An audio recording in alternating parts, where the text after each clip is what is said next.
یہ جو گزر رہا ہے وقت نہیں زندگی ہے۔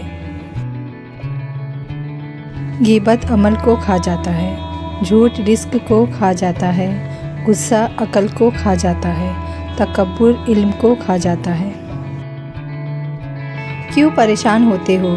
اگر تمہارے ساتھ کوئی غلط کر کے خوش ہے تو کیا تم نے نہیں پڑھا وَمَا كَانَ رَبُّكَ نَسِيًّا، اور تمہارا رب بھولنے والا نہیں ہے۔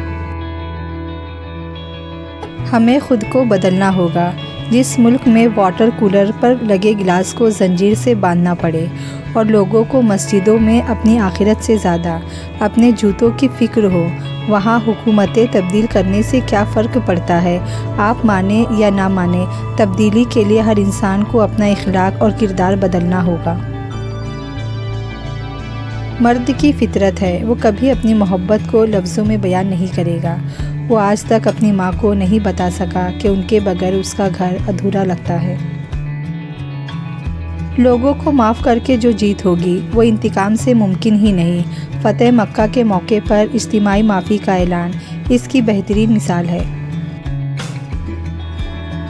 عقل مند میاں بیوی ایسی زندگی گزارتے ہیں جو ان کی اولاد کے لیے مثال ہو، جبکہ بیوقوف میاں بیوی آپس کے جھگڑوں اور بدسلوکیوں سے اولاد کو بھی تباہی کے راستے میں ڈال دیتے ہیں۔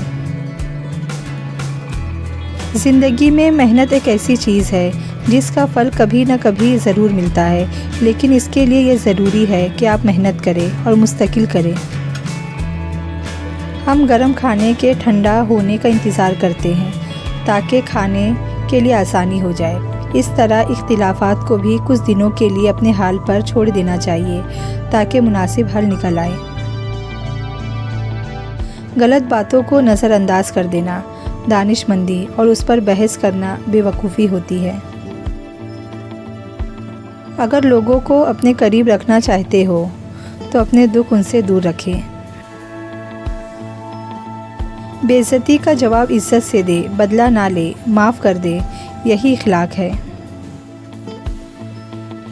بندہ چاہے فقیر ہی کیوں نہ ہو، لیکن سوچ بادشاہوں والی ہونی چاہیے۔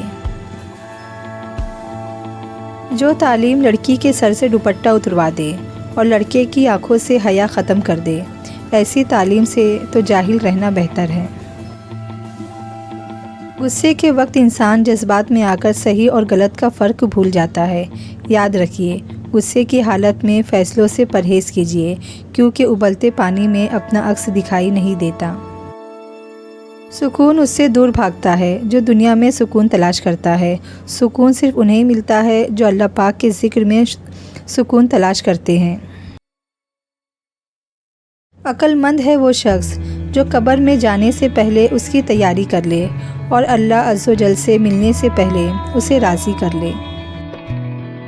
نکاح مال اور جمال دیکھ کر نہ کرو، بلکہ دینداری دیکھ کر نکاح کرو، کیونکہ مال ایک جھٹکے میں اور جمال ایک بیماری میں ختم ہو جاتا ہے۔